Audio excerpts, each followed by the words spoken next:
कितनी सारी बहनों की मोहब्बत, उनका प्यार और उनका आशीर्वाद मुझे मिला है।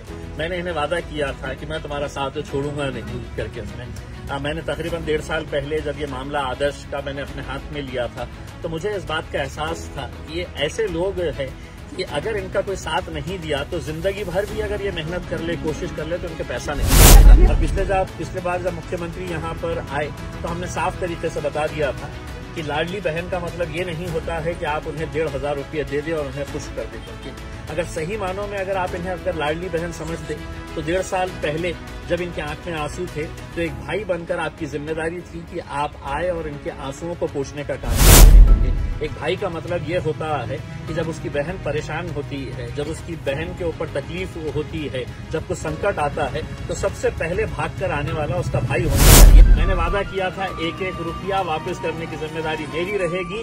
आज दोबारा पूरी बहनों को ये वचन देता हूँ कि 1-1 रुपया आप लोगों का वापस दिलाने की जिम्मेदारी इम्तियाज जलील उठाता है। ये है खबरों की खबर और आप देख रहे हैं खबरों की खबर टीवी। मेरे लिए इससे बढ़कर और क्या खुशी की बात हो सकती है कि इतनी सारी बहनों ने, मुझे बताने की जरूरत नहीं है ये कितनी सारी बहनों की मोहब्बत, उनका प्यार और उनका आशीर्वाद मुझे मिला है। मैंने इन्हें वादा किया था कि मैं तुम्हारा साथ छोड़ूंगा नहीं करके। उसमें मैंने तकरीबन 1.5 साल पहले जब ये मामला आदर्श का मैंने अपने हाथ में लिया था, तो मुझे इस बात का एहसास था कि ये ऐसे लोग हैं कि अगर इनका कोई साथ नहीं दिया तो जिंदगी भर भी अगर ये मेहनत कर ले, कोशिश कर ले, तो इनके पैसा नहीं मिलेगा। तो मैंने ये सोचा कि नहीं, मैं पूरी ताकत लगाऊंगा, इनके पीछे पूरी ताकत के साथ खड़े रहूंगा। बहुत सारे आंदोलन करे, रास्ते के ऊपर आए, 2-2 केसेस मेरे ऊपर भी अभी फिलहाल आदर्श के ताल्लुक से रजिस्टर किए गए हैं। इसके बावजूद भी हम अपनी लड़ाई जारी रखे और उसका नतीजा ये हुआ है कि जब भी हमने कोई आंदोलन करा तो हमने आगे ही बढ़ते गए हैं। और पिछले बार जब मुख्यमंत्री यहाँ पर आए तो हमने साफ तरीके से बता दिया था कि लाडली बहन का मतलब ये नहीं होता है कि आप उन्हें 1,500 रुपये दे दें और उन्हें खुश कर दे करके। अगर सही मानों में अगर आप इन्हें अगर लाडली बहन समझते तो 1.5 साल पहले जब इनके आंख में आंसू थे तो एक भाई बनकर आपकी जिम्मेदारी थी कि आप आए और इनके आंसुओं को पोंछने का काम किए है करके।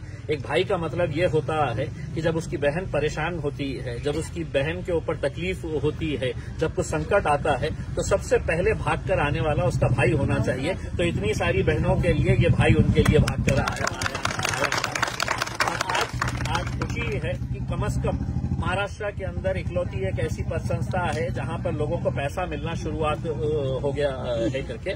और 56 करोड़ रुपए के एमपीआईडी के जो प्रपोजल्स का जो नोटिफिकेशन 2 दिन पहले निकला है, ये मेरे लिए जाती तौर के ऊपर ये बड़ा अभिमान की बात है कि मुंबई के जितने भी ऑफिसेज हैं वहां पे जैसे ही आदर्श की फाइल आती है तो कोई भी अधिकारी अपने सामने रखने के लिए तैयार नहीं है। वो साइन कर देता है और आगे भेजा देता है, क्योंकि उन्हें डर है कि ये बंदा इनके कहाँ पीछे पड़ जाएगा करके उसमें। तो मुझे खुशी है कि 56 कोटी रुपए की जो प्रॉपर्टीज है, जिसके अंदर बहुत प्राइम प्रॉपर्टीज है, उसका ऑक्शन जल्द से जल्द शुरू हो जाएगा। और ये 56 करोड़ के अंदर मैं नहीं समझता हूं कि कोई भी ऐसी महिला बचेगी कि जिसका कोई पैसा बचा हुआ होगा करके। मैंने वादा किया था 1-1 रुपया वापस करने की जिम्मेदारी मेरी रहेगी। आज दोबारा पूरी बहनों को ये वचन देता हूँ कि 1-1 रुपया आप लोगों का वापस दिलाने की जिम्मेदारी इम्तियाज जलील उठाता है।